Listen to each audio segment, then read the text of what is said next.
الشيطان الرجيم بسم الله الرحمن الرحيم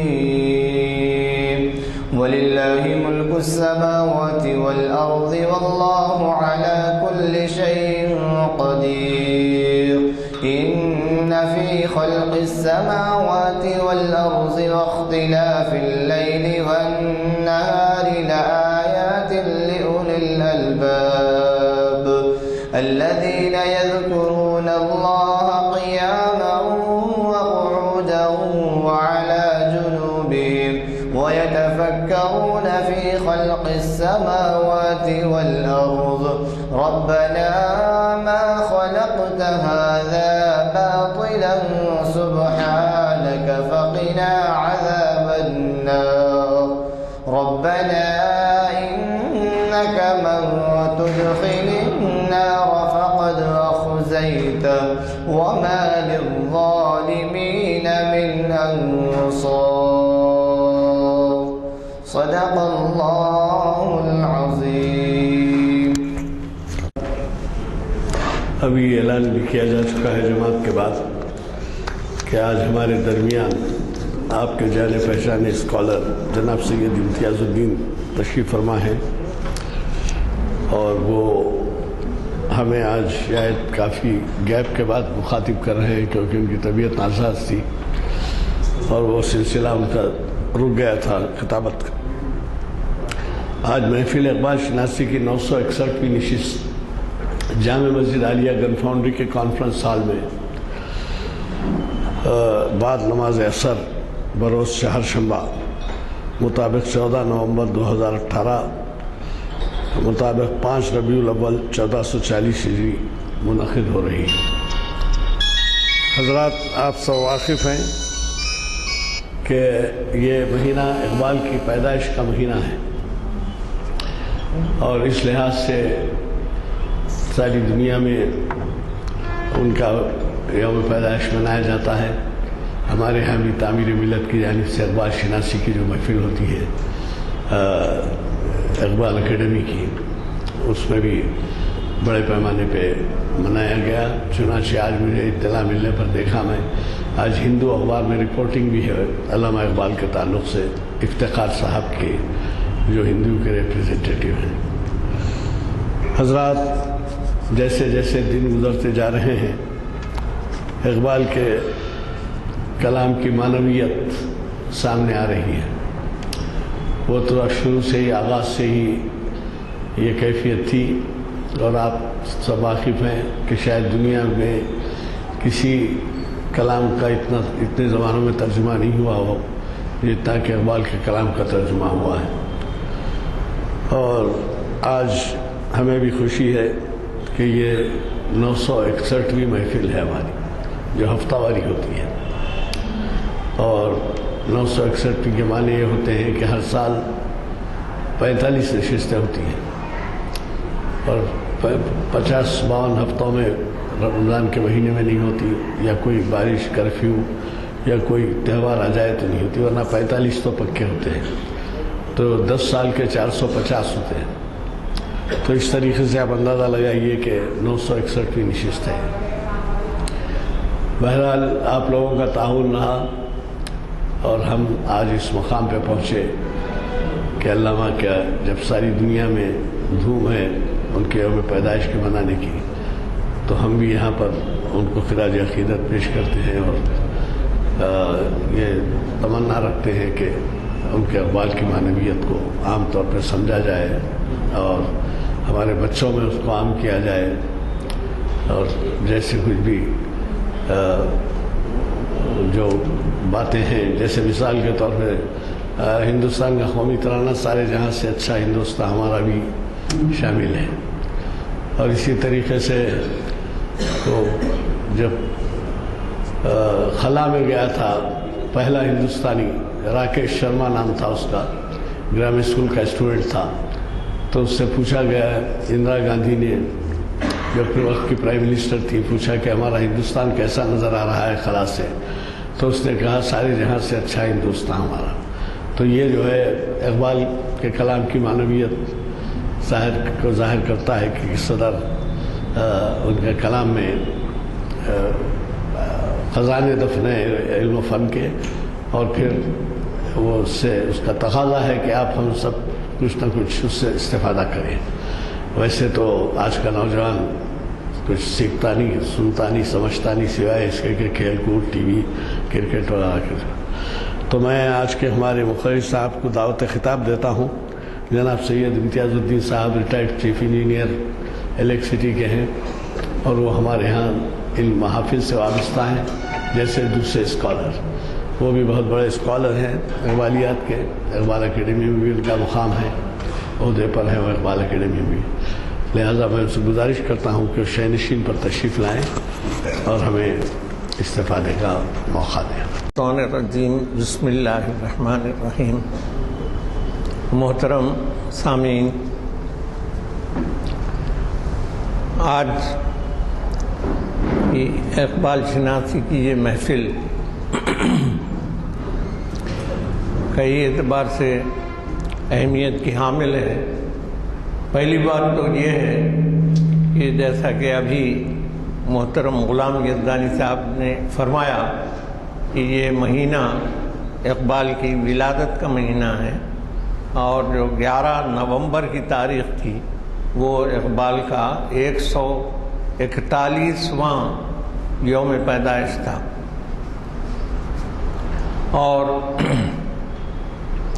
اس کے ساتھ ساتھ ہمارے محترم ماہر اقبالیات جناب مستر مجاز صاحب کے انتقال کے بعد میں سمجھتا ہوں شاید یہ دوسری یا تیسری محفل ہے، اور میں تو پہلی بار ان کے انتقال کے بعد حاضر ہوا۔ ان کی تعزیتی جلسے میں تو تھا، لیکن یہ جو محفل اقبال شناسی ہے اس میں پہلی دفعہ آیا ہوں، تو ان تمام مناسبتوں کو پیش نظر رکھتے ہوئے میں نے آج جو عنوان چنا ہے وہ ہے زندگی اور موت کا تصور اقبال کے کلام میں۔ کل ہی میں نے یہاں پر اطلاع بھی کر دی تھی، اور یہی عنوان بینر پہ لکھ بھی دیا گیا ہے۔ تو زندگی اور موت کا تصور اقبال کے کلام میں، جیسا کہ آپ جانتے ہیں کہ اقبال کا کلام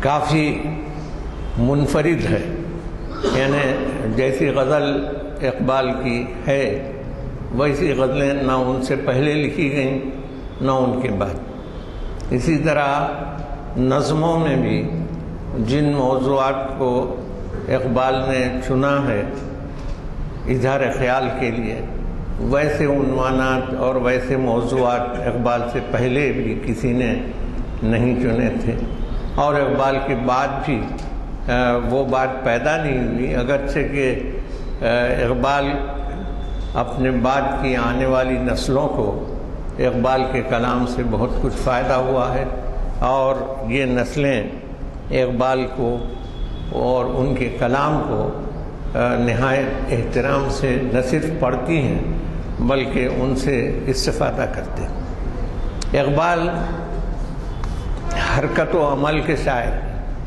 یعنی جتنا ایک ڈائنامک ایفیکٹ اقبال کے کلام میں ہے وہ بہت کم شاعروں کے پاس دیکھنے کو ملا ہے۔ یا تو غزل کے شاعر تھے جو گل و بلبل کی داستانیں بیان کرتے تھے، اور نظم تو بہت کم تھی اقبال سے پہلے، اگرچہ کہ حالی نے اور بہت سے بزرگ شاعروں نے نظموں میں بھی اظہار خیال کیا ہے، لیکن اقبال نے نظم کو بھرپور طور پر استعمال کیا۔ تو اقبال کی جو تمنائیں ہیں وہ ان کی ذات تک محدود نہیں ہیں بلکہ ساری ملت سے وابستہ ہیں۔ یہی وجہ ہے کہ ان کے کلام میں حیات و موت کا ذکر محض ایک انسان کی زندگی یا ایک انسان کی موت سے نہیں ہوتا، بلکہ وہ ساری قوم کی زندگی اور موت کو پیش نظر رکھتے ہیں۔ ہر وہ شخص جو اقبال کے نام سے واقف ہے، ان کے کلام سے واقف ہے، بلکہ اگر کلام سے واقف نہ بھی ہو، صرف اقبال کے نام سے واقف ہے، تو اقبال کی کم از کم 2 نظمیں ایسی ہیں جو ہر آدمی ان نظموں کے نام سے واقف ہے اور اس کے کچھ نہ کچھ اشعار یا بند اس کو یاد ہے۔ ایک ہے شکوہ اور دوسرا جواب شکوہ۔ آج کی ہماری گفتگو کا موضوع یہ نظمیں نہیں ہیں، جیسا کہ میں نے عرض کیا کہ زندگی اور موت کا تصور اقبال کے کلام میں جو ہے وہ کئی نظموں کے پڑھنے سے ہم کو اس کا اندازہ ہوتا ہے۔ تو شکوہ جو ہے بظاہر شوق بیانی اور گستاخی کا انداز لیے ہوئے ہے، لیکن یہ دل سے نکلی ہوئی اثر انگیز بات ہے جو خاک سے اٹھی اور آسمان تک پہنچی۔ اور یہ شکوہ کسی انسان کا ذاتی گلہ بھی نہیں ہے، بلکہ ایک پوری قوم کا فسانہ غم دل ہے، جس کا جواب بھی شاعر نے اللہ کی زبان میں لکھا ہے کہ یہ شاعر مسلمانوں کی حالت زار بیان کرتا ہے اور پھر خالق کائنات کی طرف سے اس کا جواب آتا ہے۔ بارگاہ خداوندی سے ان تمام شکایات کا جواب آتا ہے جو اقبال نے کی ہیں شکوے میں، تو جواب شکوہ ان تمام گلوں کا جواب ہے۔ جیسا مسلمانوں کے ماضی و حال کا تقابل جو کیا گیا ہے جواب شکوہ میں، ان کے الفاظ یہ ہیں جس میں آپ محسوس کریں گے کہ کس طرح اقبال ہماری ملت مرحومہ کے بارے میں بیان کرتے ہیں کہ وہ اخلاقی انحطاط میں مبتلا ہے، اسی لیے پریشانیوں میں بھی مبتلا ہے۔ چنانچہ جواب شکوہ میں ہے کہ ہر مسلمان رگ باطل کے لیے نشست تھا، اس کے آئینہ ہستی میں عمل جوہر تھا، جو بھروسہ تھا اسے قوت بازو پر تھا، ہے تمہیں موت کا ڈر اس کو خدا کا ڈر تھا۔ باپ کا علم نہ بیٹے کو اگر ازبر ہو، پھر پسر قابل میرا سے پدر کیوں کر ہو۔ تو یہاں پر بھی بتایا گیا کہ موت کا ڈر جو ہے وہ انسان کی بنیادی کمزوری ہے، جبکہ اس کو اللہ کا ڈر ہونا چاہیے۔ اس طرح اقبال یہ واضح کرنا چاہتے ہیں کہ ہمارے اسلاف کی کامیابیوں اور ہمارے شاندار ماضی کے پیچھے جو حقیقت کار فرما تھی، اس کا ایک سبب یہ تھا کہ وہ لوگ یعنی ہمارے اسلاف زندگی کو ہیج سمجھتے تھے اور موت کو گلے سے لگانے کے لیے ہمیشہ تیار رہتے تھے۔ اس سلسلے میں اقبال کی ایک نظم ہے جنگ یرموک کا ایک واقعہ، اس میں اقبال نے اسی ذوق شہادت کو پیش کیا ہے۔ تو اقبال کہتے ہیں کہ صف بستہ تھے عرب کے جواناں نے، تیغ بند تھی منتظر ہنا کی عروس زمین شام، ایک نوجوان صورت سیماب مضطرب، سیماب بولتے ہیں پارے کو، ایک نوجوان جو ہے پارے کی طرح بے چین تھا، ایک نوجوان صورت سیماب مضطرب آ کر ہوا امیر عساکر سے ہم کلام، یعنی جو فوج کا کمانڈر ان چیف تھا اس سے ہم کلام ہوا کہ اے بو عبیدہ رخصت پیکار دے مجھے، یعنی مجھے جنگ کی اجازت دیجیے۔ لبریز ہو گیا میرے کار و سکون کا جام، لبریز ہو گیا میرے صبر و سکون کا جام، بیتاب ہو رہا ہوں فراق رسول میں، ایک دم کی زندگی بھی محبت میں ہے حرام، جاتا ہوں میں حضور رسالت پناہ میں، لے جاؤں گا خوشی سے اگر ہو کوئی پیام۔ یعنی اس زمانے کے جوان ایسا ذوق شہادت رکھتے تھے کہ ان کو موت کی بھی کوئی پرواہ نہیں ہوتی تھی، یعنی اقبال جو موت اور زندگی کا تصور پیش کر رہے ہیں۔ اسی طرح ماضی قریب میں یعنی 1912 میں فاطمہ بنت عبداللہ ایک عرب لڑکی تھی جو طرابلس کی جنگ میں غازیوں کو پانی پلاتے ہوئے شہید ہوئی تھی۔ اس کے بارے میں اقبال لکھتے ہیں، اس کو آبروئے ملت مرحوم کہہ کر اس کو یاد کرتے ہیں کہ وہ شہید ہوئی اور بہت ہی اس کا نام بلند ہوا۔ فاطمہ اللہ کے راستے میں شہید ہو کر زندہ جاوید ہو گئی، وہ پیوند خاک ہو گئی، لیکن اس کے خاک کا ذرہ ذرہ زندگی کے سوچ سے لبریز ہے۔ اقبال کہتے ہیں، رقص تیری خاک کا کتنا نشاط انگیز ہے، ذرہ ذرہ زندگی کے سوچ سے لبریز ہے کوئی ہنگامہ تیری تربت خاموش میں، پل رہی ہے ایک قوم تازہ اس آغوش میں۔ یعنی فاطمہ بنت عبداللہ نے مر کر اپنی ملت کو وہ ایک زندگی کا پیام دیا۔ اور اس نظم کا آخری شعر تو ایک ضرب المثل کی حیثیت رکھتا ہے، یہ کلی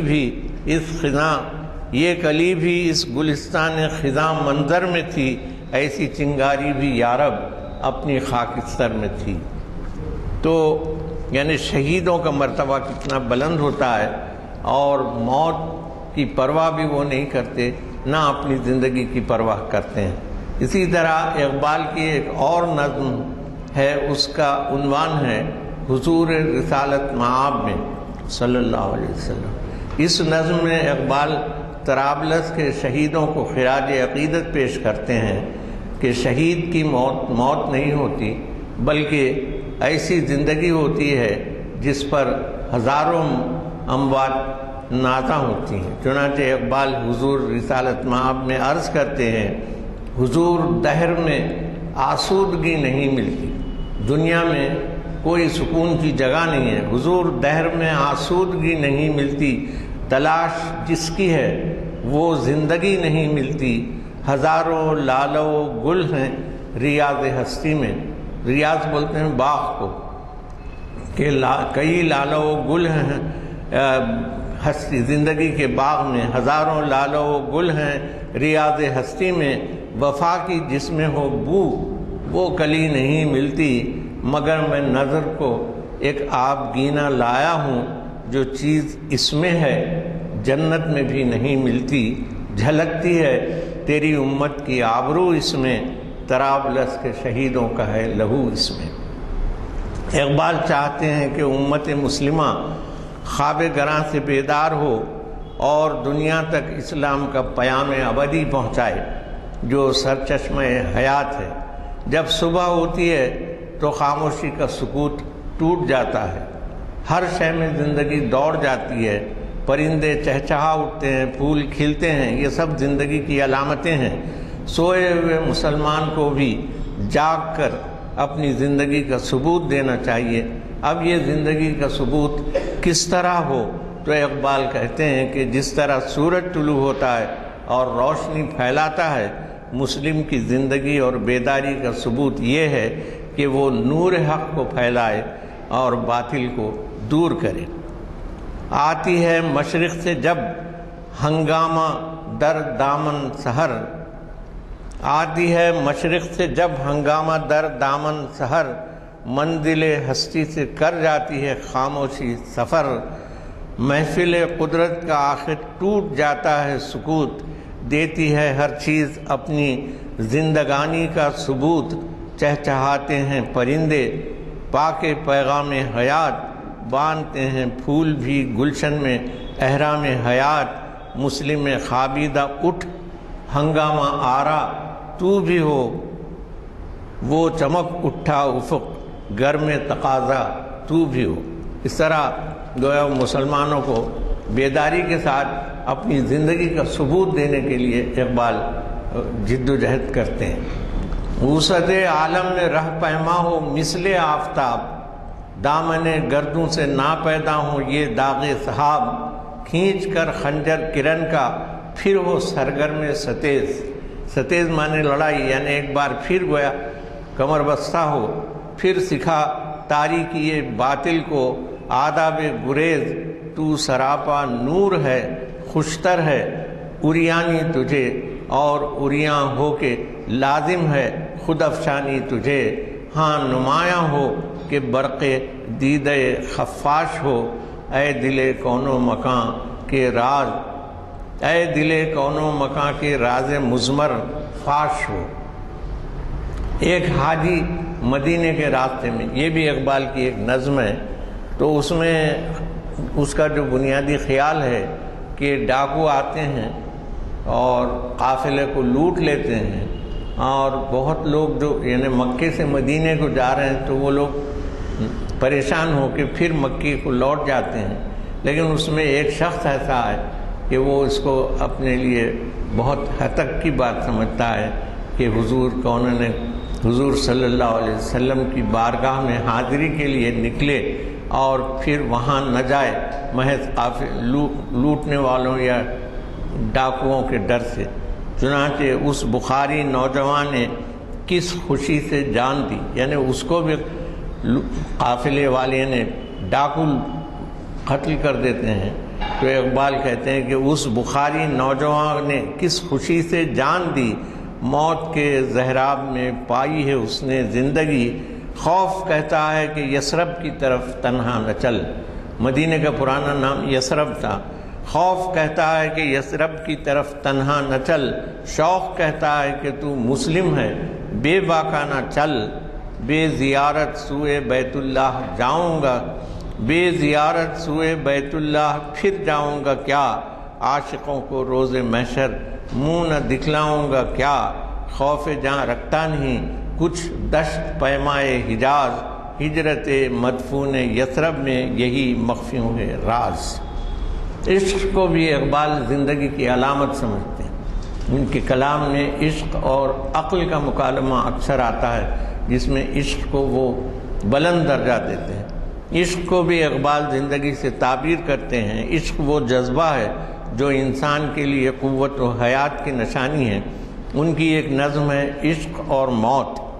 اس نظم میں شاعر تخلیق کائنات کا جو نقشہ کھینچتا ہے، جس میں ہر چیز کی نمود ہو رہی تھی، سورج اور چاند اپنی اپنی خلوت سے سرفراز ہو رہے، اپنی اپنی خلت سے سرفراز ہو رہے تھے، رات اور دن بن رہے تھے، زمین اور آسمان خود آگاہی کی منزلوں میں تھے، انہی میں عشق بھی ایک فرشتے کی شکل میں تھا جو سب کی رہبری پر مامور تھا۔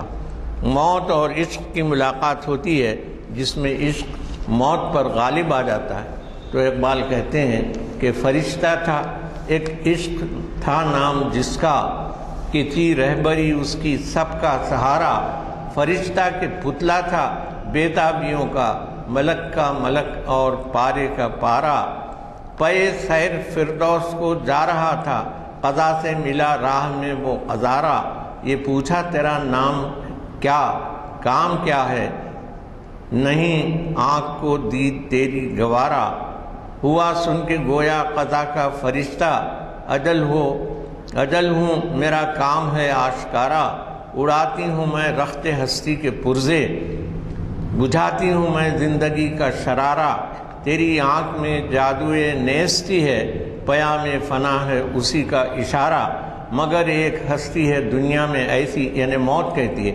مگر ایک ہستی ہے دنیا میں ایسی، وہ آتش ہے میں سامنے اس کے پارا، شرر بن کے رہتی ہے انسان کے دل میں، وہ ہے نور مطلق کی آنکھوں کا تارا، سنی عشق نے گفتگو جب قضا کی، ہنسی اس کے لب پر ہوئی آشکارا، گری اس تبسم کی بجلی اجل پر، اندھیرے کا ہو نور میں کیا گزارا، بقا کو جو دیکھا فنا ہو گئی وہ، قضا تھی شکار قضا ہو گئی وہ۔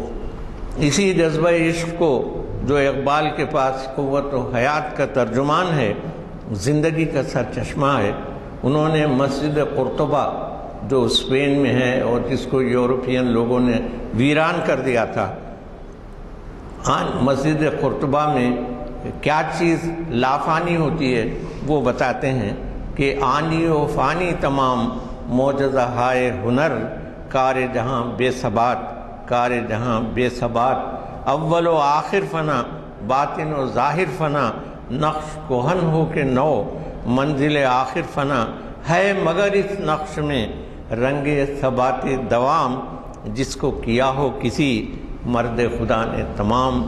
مرد خدا کا عمل عشق سے صاحب فروز، مرد خدا کا عمل عشق سے صاحب فروغ، عشق ہے اصل حیات، موت ہے اس پر حرام۔ تو عشق الہی کی نمود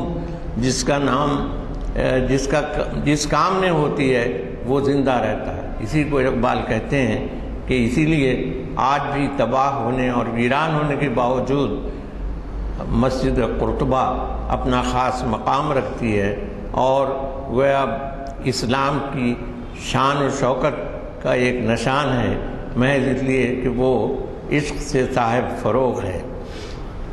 اسی عشق الہی کا فیضان ہے کہ امت مسلمہ دنیا کے تھپیڑے کھاتی ہے، حالات و حوادث کا شکار ہوتی ہے، بلکہ آج بھی ہو رہی ہے، تو سازشوں کا سامنا کرتی ہے، لیکن تاریخ گواہ ہے کہ ہر حادثے کے بعد نئی طاقت کے ساتھ اٹھتی ہے اور اپنی زندگی کا ثبوت دیتی ہے۔ ستیز کار رہا ہے ازل سے تا امروز، یعنی لڑتا رہا ہے ازل سے آج تک، چراغ مصطفی سے شرار بولہبی، یعنی دنیا میں آپ دیکھیے کہ انتہائی بری طاقتیں بھی اسلام سے ہمیشہ گویا نبرد آزما رہی ہیں، لڑتی رہی ہیں۔ ستیزہ کار رہا ہے ازل سے تا امروز، چراغ مصطفی سے شرار بولہبی، اسی کشاکش پیہم سے زندہ ہیں اقوام، یہی ہے راز تب و تاب ملت عربی۔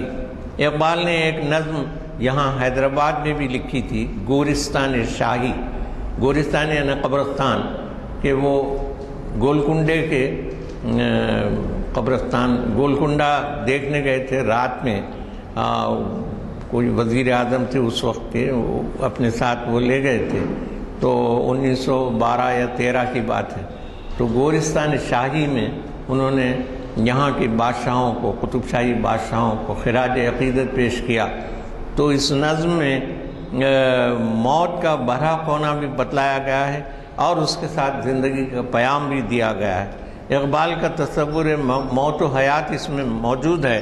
بادشاہوں کا جلال و جمال بھی قبر کی آغوش میں سو جاتا ہے۔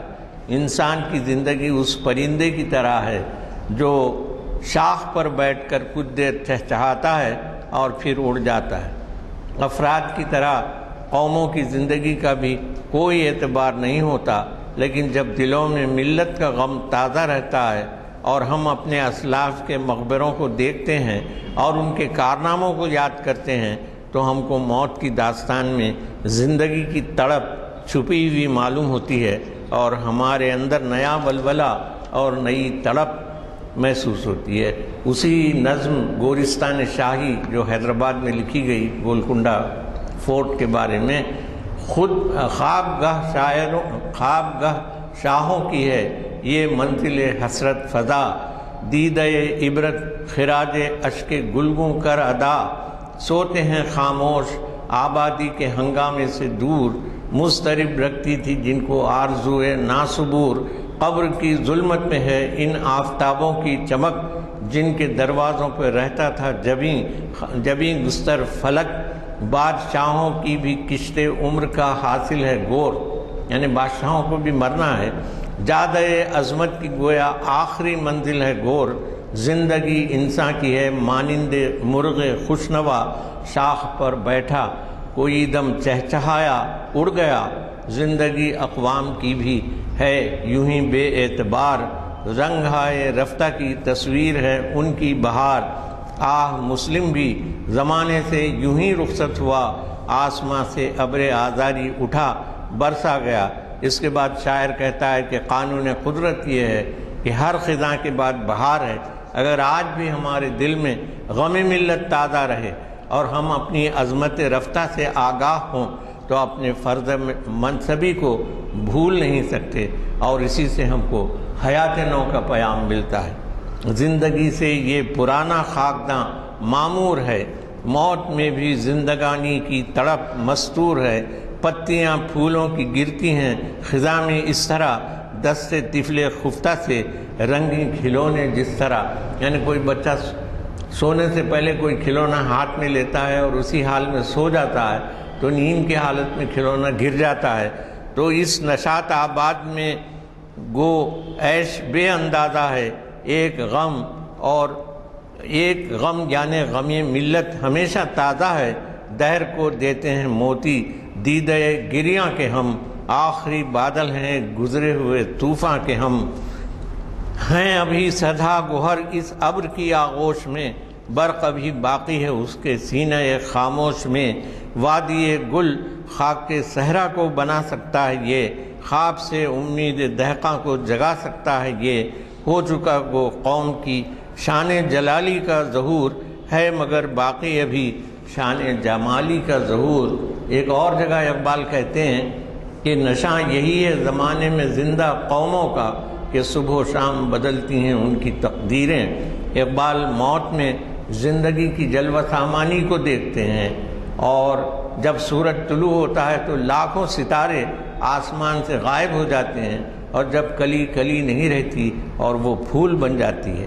اسی طرح والد مرحومہ کی یاد میں اقبال کی بڑی خوبصورت نظم ہے. اس میں زندگی اور موت کو اقبال نے بڑے اچھوتے انداز میں بیان کیا ہے. تخم گل کی آنکھ زیر خاک بھی بے خواب ہے، کس قدر نشو و نما کے واسطے بیتاب ہے. زندگی کا شعلہ اس دانے میں جو مستور ہے، خود نمائی خود فضائی کے لیے مجبور ہے. سردی مرقد سے بھی افسردہ ہو سکتا نہیں، خواب میں دب کر خاک میں دب کر بھی اپنا سوز کھو سکتا نہیں. پھول بن کر اپنی تربت سے نکل آتا ہے یہ، موت سے گویا قبائے زندگی پاتا ہے یہ. اسی طرح شاعر خضر راہ سے زندگی کا راز کیا ہے پوچھتا ہے. خضر اس سے کہتے ہیں کہ زندگی نفع و نقصان سود و زیاں سے کہیں بلند ہے، روز و شب کی میزان سے اسے ناپا نہیں جا سکتا. اگر زندہ رہنا ہے تو انسان کو اپنی دنیا خود بنانی ہوگی، غلامی میں زندگی گھٹ کر رہ جاتی ہے.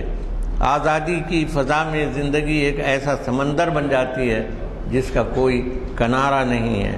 برطرز اندیشہ سود و زیاں ہے زندگی، ہے کبھی جاں اور کبھی تسلیم جاں ہے زندگی. تو اسے پیمانے اب امروز و فردا سے نہ ناپ، جاویداں پہم ہے ہر دم جواں ہے زندگی. اپنی دنیا آپ پیدا کر اگر زندوں میں ہے، سیر آدم ہے ضمیر کن فکاں ہے زندگی. زندگی اور موت کی تعریف اقبال نے اپنی ایک نظم طارق کی دعا میں بھی کی ہے. وقت زیادہ ہو رہا ہے، میں اقبال یہ بتلاتے ہیں کہ زندگی کی تڑپ اور زندگی کا ذوق قرون اولا کے مسلم جانبازوں میں تھا. وہ مہمیں سر کرتے تھے تو نہ سلطنت ان کے پیش نظر ہوتی تھی نہ مال غنیمت.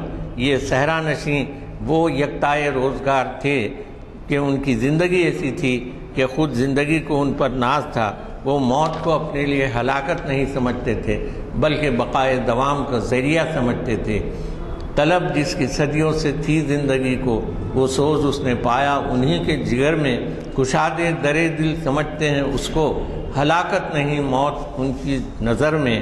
آخر میں یہ عرض کر دوں کہ زندگی کی حفاظت کے لیے اقبال خودی کی حفاظت ضروری سمجھتے ہیں. اگر انسان خودی کی حفاظت کر لے تو وہ حیات ابدی کا مستحق ہو جاتا ہے. زندگانی ہے صدف قطرہ نیسا ہے خودی، وہ صدف کیا کہ جو قطرے کو گوہر کر نہ سکے. ہو اگر خود نگر ہو خود گیر خودی، یہ بھی ممکن ہے کہ تو موت سے بھی مر نہ سکے. مال و دولت کی محبت بھی انسان کو کمزور بنا دیتی ہے. یہ مسلمان کا شیوا نہیں ہے کہ وہ سونے چاندی کا حساب کتاب رکھے.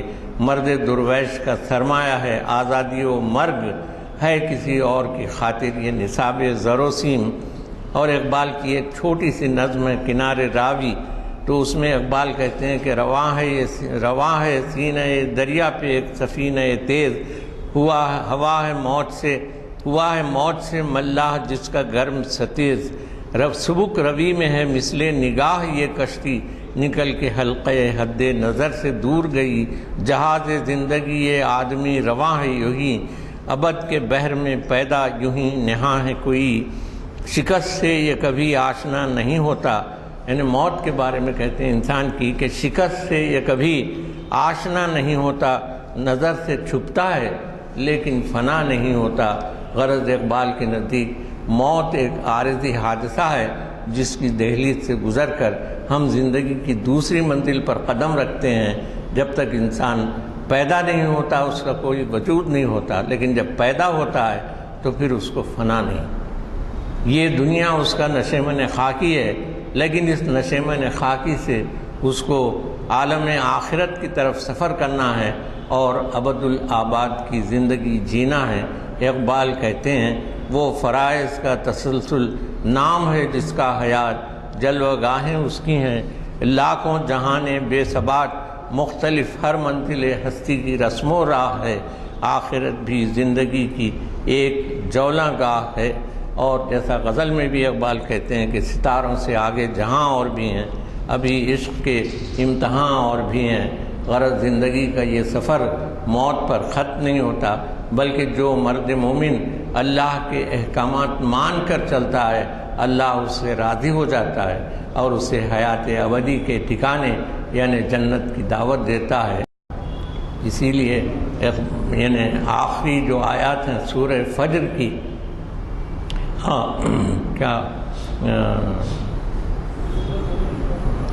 بالکل 3 آخری آیات ہیں، ان میں یہی پیام ہے کہ فادخلی فی عبادی وادخلی جنتی۔ تو چنانچہ میرے بندوں میں سب اللہ کے بندے ہیں، لیکن اللہ ان کو اپنا بندہ کہتا ہے جو خاص اس کے فرما بردار ہیں۔ فادخلی فی عبادی وادخلی جنتی۔ وآخر المطمئنہ ارجعی الی ربک راضیۃ مرضیہ فادخلی فی عبادی وادخلی جنتی۔ جزاک اللہ۔ وآخر دعوانا ان الحمد للہ۔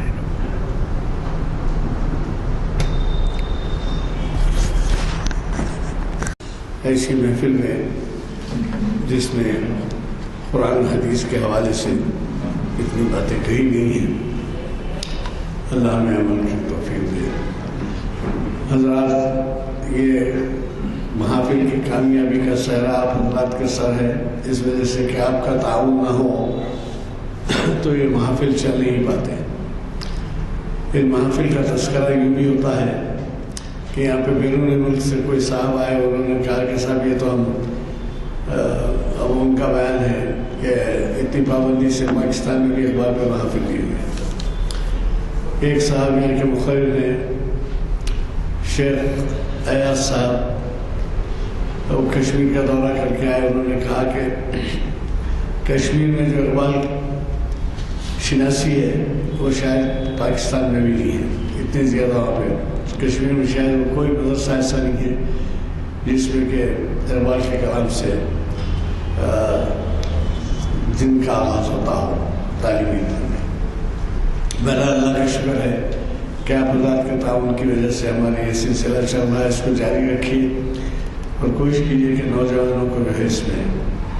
آج امتیاز صاحب کافی دنوں کے بعد تشریف لائے، جیسے خود انہوں نے کہا کہ وہ عرصے بعد مخاطب ہو رہے ہیں، اور اللہ تعالیٰ ان کو بھی صحت سے قائم رکھے۔ ہو کچھ دائمی ہڈیوں کے کمزوری میں مبتلا ہے، لیکن یہ ہے کہ اگر ایسی محافل میں شرکت کرے تو اللہ تعالیٰ ان کی صحت میں برکت عطا کرے گا، ہمیں یقین ہے اس میں۔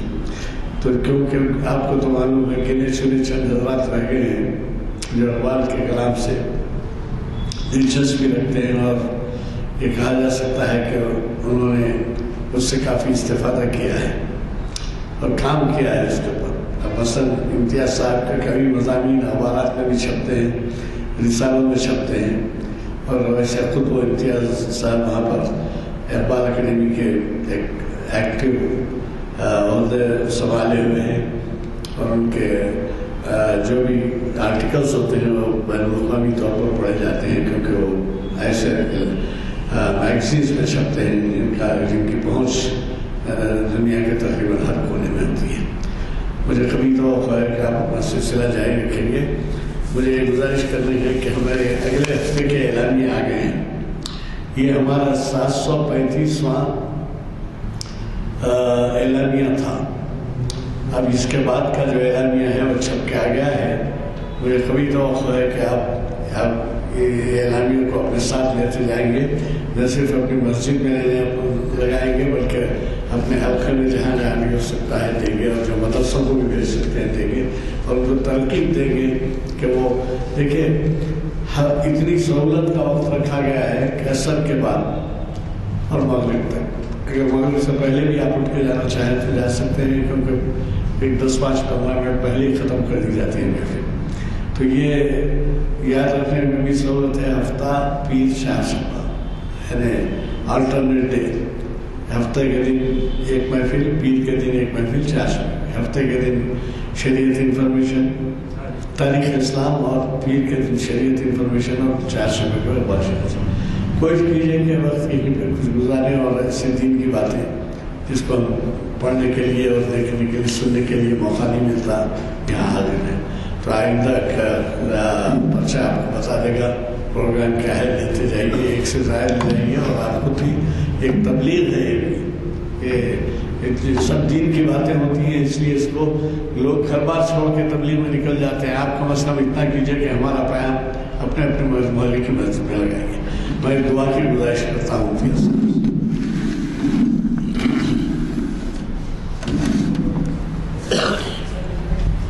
الحمدللہ رب العالمین.